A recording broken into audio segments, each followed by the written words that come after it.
مسلمانوں کے سب سے پہلے خلیفہ حضرت ابو بکر صدیق رضی اللہ تعالیٰ عنہ صرف 2 سال حکومت کرنے کے بعد اس پاری دنیا سے چلے گئے، لیکن وفات سے پہلے ہی انہوں نے سب کو صاف صاف یہ بتا دیا تھا کہ ان کے بعد مسلمانوں کا دوسرا خلیفہ عمر بن خطاب ہوگا۔ اسلام آج دنیا کا فاسٹسٹ گروئنگ ریلیجن ہے، جسے آج کل 2 بلین لوگ فالو کرتے ہیں،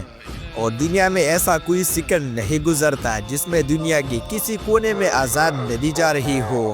اس سب میں حضرت عمر رضی اللہ تعالیٰ عنہ نے بہت بڑا رول پلے کیا، جنہوں نے صرف کچھ ہی سالوں میں مسلمانوں کی اتنی بڑی ایمپائر بنائی تو ان سے پہلے دنیا میں کسی کے پاس بھی نہیں تھے۔ الیگزینڈر دا گریٹ اور ایون مصر کے فرعون کے پاس بھی نہیں تھے، لیکن یہ سب آخر انہوں نے کیا کیسے؟ حضرت عمر رضی اللہ تعالیٰ عنہ کی پرسنالٹی کو سمجھنے کے لیے اس زمانے کے مکہ شہر کو سمجھنا لازمی ہے، کیونکہ مکہ میں پچھلے کئی صدیوں سے ایک ہی قبیلہ قریش کا کنٹرول تھا، اور آہستہ آہستہ قریش کا یہ قبیلہ اتنا بڑھ چکا تھا کہ قریش خود بھی بہت سارے قبیلوں میں ڈیوائیڈ ہو چکا تھا، اور ان قبیلوں کے درمیان اب مکہ میں پیس برقرار رکھنے کے لیے ہر قبیلوں کو الگ الگ ذمہ داریاں دی گئی تھی۔ قریش کی 3 سب سے طاقتور قبیلے تھے، جس میں رسول اللہ صلی اللہ علیہ وسلم کے قبیلے بنو ہاشم کے پاس قریش کی ریلیجیس پاور تھی، کیونکہ مکہ کعبہ کی وجہ سے عرب کی ریلیجن کا سینٹر تھا،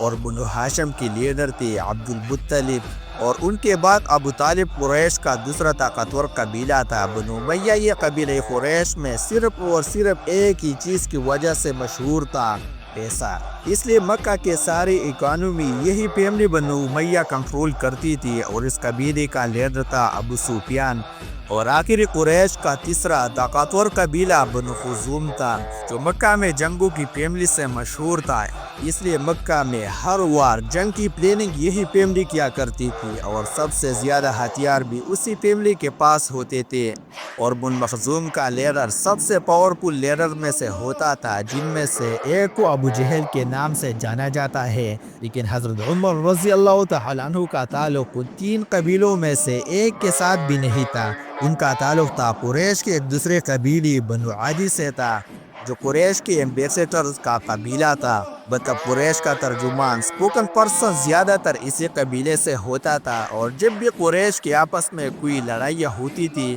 ان لڑائیوں کو بھی یہی قبیلہ حل کیا کرتا تھا، اور ان کا لیڈر تھا خطاب، حضرت عمر رضی اللہ تعالیٰ عنہ کے والد۔ اس لیے حضرت عمر رضی اللہ تعالیٰ عنہ کی پرسنالٹی کی یہ سائے کہ وہ کسی بھی بڑے مسئلے کو بہت ہی آسانی سے بات چیت کے ساتھ حل کیا کرتے تھے۔ انہیں اپنے والد کے قبیلے بنو عدی سے ملی، لیکن حضرت عمر رضی اللہ تعالیٰ عنہ کی پرسنالٹی کا ایک دوسرا اینگل بھی تھا، جو ہم سب بار بار سنتے رہتے ہیں کہ وہ بہت ہی غصے والے انسان تھے، اور بار بار پر دوسروں کا سر کاٹنے کے لیے تیار ہو جاتے تھے۔ حضرت عمر رضی اللہ تعالیٰ عنہ کی پرسنالٹی کا ایک ٹریٹ انہیں اپنی والدہ انتما بنت ہاشم سے ملا تھا، جن کا تعلق بنو عدی سے نہیں بلکہ بنو مخزوم سے تھا، جو قریش کے وار اور جنگ کو سنبھالتی۔ اس بنو مخزوم کے قبیلے کے مائنڈ سیٹ کو سمجھنے کے لیے یہی کافی ہے۔ اس قبیلے سے حضرت عمر رضی اللہ تعالیٰ عنہ کے کزن کا نام خالد بن ولید، مطلب حضرت عمر رضی اللہ تعالیٰ عنہ انہیں لوگوں کو بات چیت سے اچھی طرح سمجھانا اپنے والد سے سیکھا،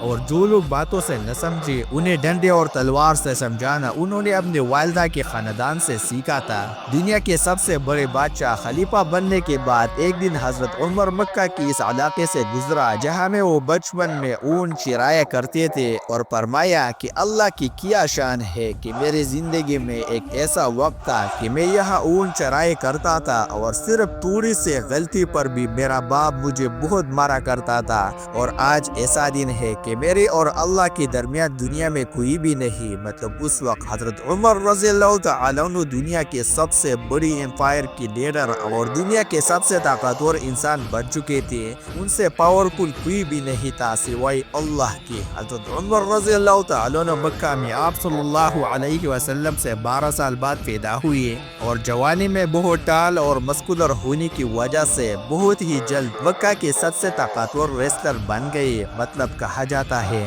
کہ جب وہ کسی گروپ میں چل رہے ہوتے تھے تو ایسا لگتا تھا کہ باقی سارے زمین پر چل رہے ہیں اور وہ اونٹ پر بیٹھے ہوئے ہیں۔ حضرت عمر رضی اللہ تعالیٰ عنہ کی ہائٹ 6 فٹ 7 انچ تھا۔ اس سب کے بعد آہستہ آہستہ حضرت عمر رضی اللہ تعالیٰ عنہ اپنے قبیلے بنو عادی کی لیڈرشپ سنبھالنے لگے اور مکہ کے بڑے بڑے سرداروں کے ساتھ میٹنگز میں بیٹھنے لگے، اور کچھ ہی عرصہ میں قریش کے سب سے ٹیلنٹڈ ایمبیسڈر بن گئے، اور اسی کے ساتھ ہی انہوں نے اپنا امپورٹ ایکسپورٹ کا بزنس بھی سٹارٹ کیا، جس میں وہ یمن سوریہ کے بیچ ہر وقت ٹریول کرتے رہتے تھے۔ اور جب فائنلی حضرت عمر رضی اللہ تعالیٰ عنہ کی ایج 27 ہوئی تو مکہ میں رسول اللہ صلی اللہ علیہ وسلم نے نبوت کا اعلان کر دیا اور اسلام کی دعوت دینا شروع کر دی۔ لیکن حضرت عمر رضی اللہ تعالیٰ عنہ نے قریش کا ایمبیسڈر اور سپوکس پرسن کی وجہ سے اسلام کے پہلے اور مسلمانوں کی خلافت اپنے ماموں ابو جہل کے ساتھ کھڑے ہو گئے۔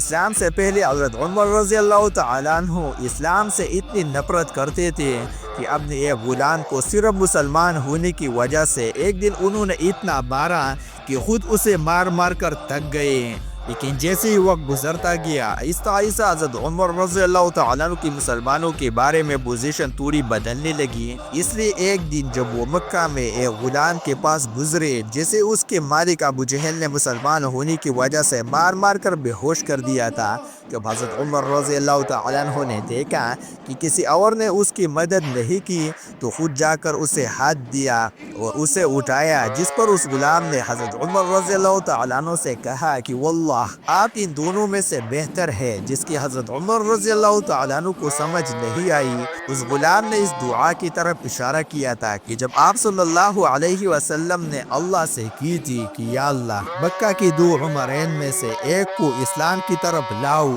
ایک تھا عمر بن خطاب اور دوسرا تھا عمر بن ہشام یعنی ابو جہل۔ ابو جہل مکہ کے قریش کو مسلمانوں سے دور کرنے کے لیے ابو جہل اور ابو سفیان بار بار مکہ کے بڑوں کی میٹنگز بلا کر انہیں یہ سمجھانے کی کوشش کرتے تھے کہ محمد کی وجہ سے ہمارا ریلیجن تو خراب ہوا ہے، لیکن اس کے ساتھ ساتھ ہماری اکانومی اور عزت بھی بہت خراب ہو چکی ہے۔ ان سارے میٹنگز میں بار بار بیٹھ کر ایک دن حضرت عمر رضی اللہ تعالیٰ عنہ آخر بہت تنگ آ گئے، تو انہوں نے آخر ایک دن فیصلہ کیا کہ جو اس سے پہلے کرنے کی کسی میں بھی ہمت نہیں تھی، رسول اللہ صلی اللہ علیہ وسلم کو قتل کرنے کا فیصلہ، اور اپنی تلوار لے کر سیدھا دارالارقم کی طرف روانہ ہوئے جو مکہ میں مسلمانوں کے ہیڈ کوارٹر تھا۔ لیکن اللہ نے حضرت عمر رضی اللہ تعالیٰ عنہ کو سب سے بڑی گناہ کے دوران پلٹ دی۔ ہوا ایسے کہ جب حضرت عمر رضی اللہ تعالیٰ عنہ دارالارقم کی طرف جا رہے تھے تو راستے میں انہیں اپنا بیسٹ فرینڈ ملا جو اس سے کچھ عرصہ پہلے سیکرٹلی مسلمان ہو چکا تھا، لیکن اس نے حضرت عمر رضی اللہ تعالیٰ عنہ کو نہیں بتایا تھا۔ اس نے حضرت عمر رضی اللہ تعالیٰ عنہ کو روکا اور کہا عمر کہاں جا رہے ہو؟ جب حضرت عمر رضی اللہ تعالیٰ عنہ نے اسے بتایا تو آدمی بالکل ڈر گیا۔ اس نے کہا رسول اللہ صلی اللہ علیہ وسلم کے پاس جانے سے پہلے اپنے گھر کی تو خبر لو، جس پر حضرت عمر رضی اللہ تعالیٰ عنہ سمجھ گئے اور سیدھا اپنے بہن کے گھر کی طرف روانہ ہوئے۔ حضرت عمر رضی اللہ تعالیٰ عنہ کی بہن پہلی ہی اپنی کزن سعید بن زید کی وجہ سے مسلمان ہو چکی تھی۔ سعید بن زید حضرت عمر رضی اللہ تعالیٰ عنہ کی بہنوئی ہونے کے ساتھ ساتھ ان کا چچا کی بیٹی بھی تھی، اور ان کے چچا زید رسول اللہ صلی اللہ علیہ وسلم کی نبوت سے پہلے ہی مکہ کی ریلیجن کو چھوڑ چکے تھے اور ہمیشہ مکہ کے ریلیجن کے خلاف بولتے رہتے تھے اور کہتے تھے کہ جب ہم سب کو پتہ ہے کہ ابراہیم علیہ السلام ایک خدا کی عبادت کرتے تھے اور ان کے دوسرے بیٹے اسحاق علیہ السلام کی اولاد بنی اسرائیل بھی ایک ہی خدا کی عبادت کرتے تھے، تو پھر ہم نے اسماعیل علیہ السلام کی اولاد نے اتنے سارے خدا کہاں سے لائے ہیں؟ اس لیے جب حضرت عمر رضی اللہ تعالیٰ عنہ کے چچا کی فیملی کو رسول اللہ صلی اللہ علیہ وسلم کی اسلام کا پتہ چلا تو انہوں نے بہت تیزی سے اسلام قبول کر دیا۔ حضرت عمر سیدھا اندر گئے اور جا کر سعید بن زید کو مارنے لگے۔ ان کی بہن فاطمہ نے انہیں بچانے کی کوشش کی، لیکن حضرت عمر نے غصے میں انہیں بھی مار دیا، جس سے ان کا خون بہنے لگا۔ تو حضرت عمر نے جب اپنی بہن کا خون دیکھا تو ان کو آخر ترس آیا اور کہا مجھے قرآن دکھاؤ کہ آخر اس میں لکھا کیا ہے، اور پھر قرآن پڑھنے کے بعد فائنلی وہ مسلمان ہو گئے۔ اسلام قبول کرنے کے بعد وہ دوبارہ دار الارقم کی طرف روانہ ہوئے، لیکن وہاں اب تک کسی کو بھی پتہ نہیں تھا کہ حضرت عمر اسلام قبول کر چکے ہیں۔ تو جب انہوں نے حضرت عمر کو باہر تلوار لے کر کھڑا ہوا دیکھا تو کچھ مسلمان تو بالکل ڈر گئے، لیکن حضرت حمزہ رضی اللہ تعالیٰ عنہ نے کہا، جو اس سے کچھ ہی عرصہ پہلے مسلمان ہوئے تھے، انہوں نے کہا کہ عمر کو آنے دو، اگر اس کی نیت صاف ہے تو ٹھیک ہے، لیکن اگر اس کی نیت صحیح نہیں ہے تو میں اس کی تلوار سے اس کی گردن اڑا دوں گا۔ حضرت عمر اندر آئے تو آپ صلی اللہ علیہ وسلم نے ان سے پوچھا کہ عمر، کیا اب بھی وقت نہیں آیا کہ تم سچ کو سمجھ سکو؟ جس پر حضرت عمر نے آپ صلی اللہ علیہ وسلم اور باقی سارے مسلمانوں کے سامنے اسلام قبول کر دیا، جس پر وہاں موجود سارے مسلمان زور زور سے اللہ اکبر کے نعرے لگانے لگے۔ یہ نبوت کا چھٹا سال تھا اور حضرت عمر رضی اللہ تعالیٰ عنہ کی ایج 32 یا 33 سال تھی، اور اب حضرت عمر رضی اللہ تعالیٰ عنہ کے ساتھ مکہ میں مسلمانوں کی تعداد 50 ہو چکے تھے، جن میں سے 40 مرد اور صرف 10 عورتیں تھیں۔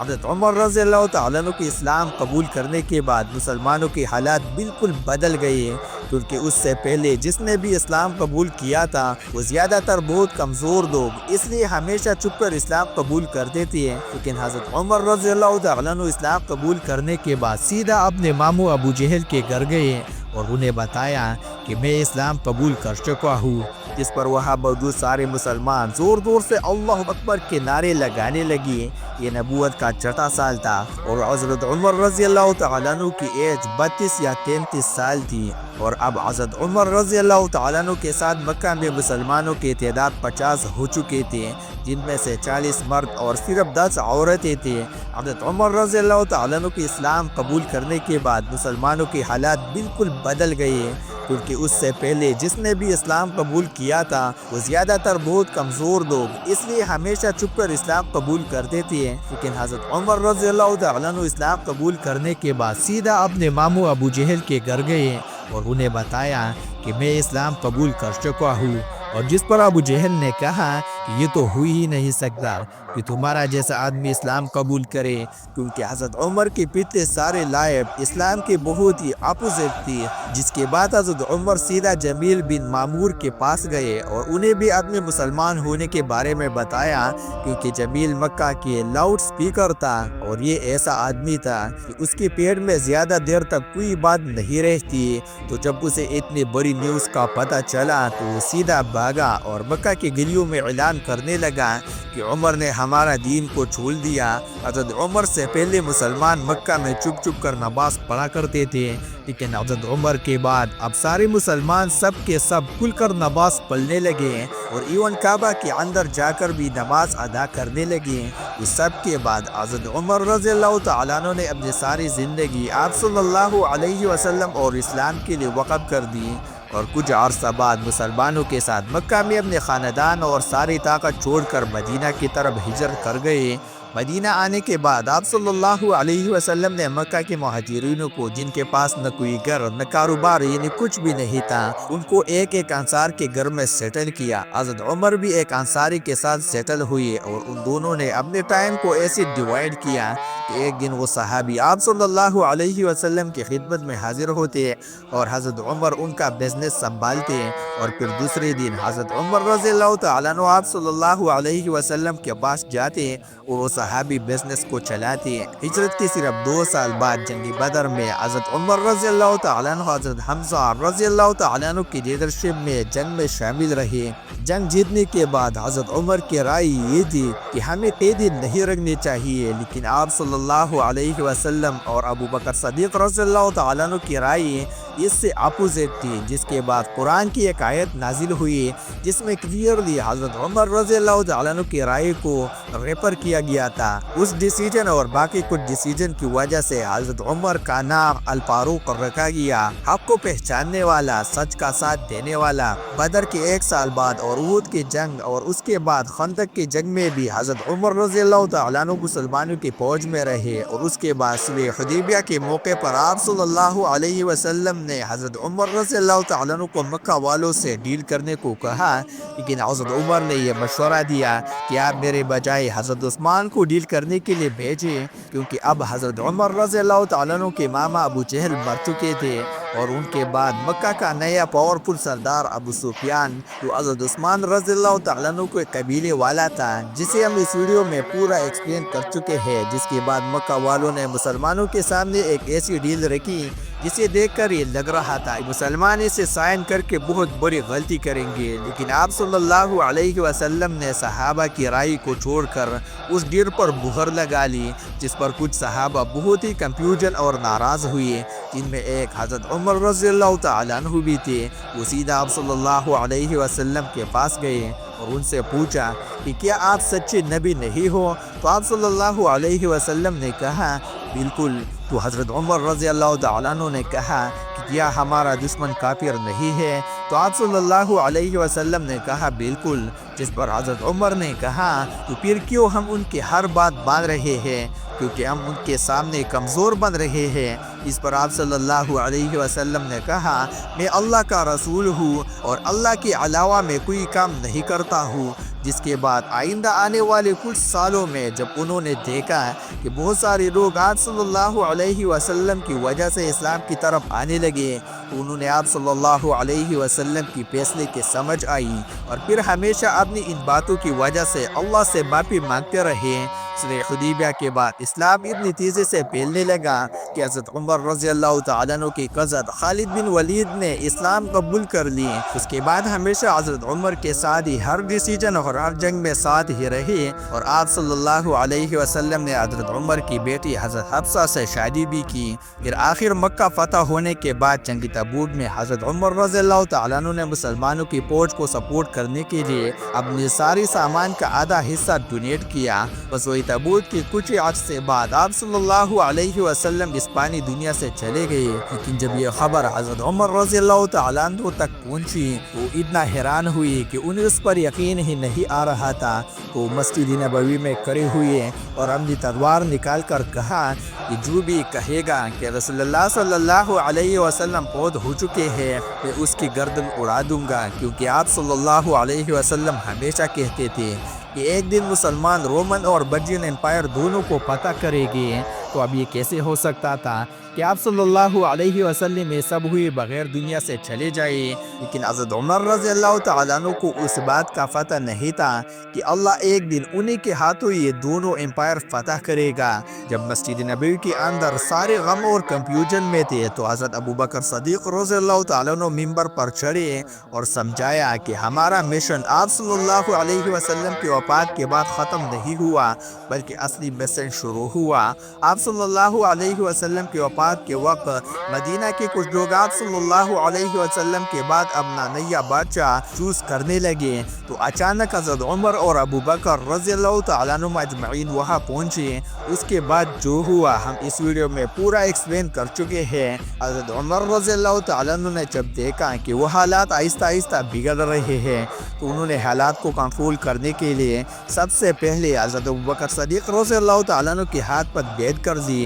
جس کے بعد آہستہ آہستہ باقی ساروں نے بھی آ کر حضرت عمر کے ہاتھ پر بیعت کر دی، اور اسی طرح حضرت عمر رضی اللہ تعالیٰ عنہ کی وجہ سے مسلمانوں کے پہلا خلیفہ حضرت ابوبکر صدیق رضی اللہ تعالیٰ عنہ بنے۔ حضرت ابوبکر صدیق رضی اللہ تعالیٰ عنہ خلیفہ بننے کے بعد حضرت عمر رضی اللہ تعالیٰ عنہ مسلمانوں کی اس امپائر کے سیکنڈ ان کمانڈر تھے۔ مطلب اگر ابوبکر صدیق رضی اللہ تعالیٰ عنہ بادشاہ تھے تو حضرت عمر ان کے وزیر اعظم تھے، اور ان دونوں نے باقی صحابہ کے ساتھ مل کر پوری عرب کو دوبارہ یونائٹ کرنے کی کوشش کی۔ آخر جنگ یمامہ کے بعد عرب تو دوبارہ یونائٹ ہو گئے، لیکن اس جنگ میں بہت سارے حافظ قرآن شہید ہونے کی وجہ سے یہ خطرہ تھا کہ کئی قرآن کے بارے مسلمان آپس میں اختلاف میں نہ پڑ جائے۔ اس لیے سب سے پہلے حضرت عمر رضی اللہ تعالیٰ عنہ کے ذہن میں یہ آئیڈیا آیا کہ ہمیں فوراً قرآن کو ایک بک کی شکل میں کمبائن کر لینا چاہیے۔ مطلب آج دنیا کے سارے قرآن جو بکس کی طرح لکھی گئی ہے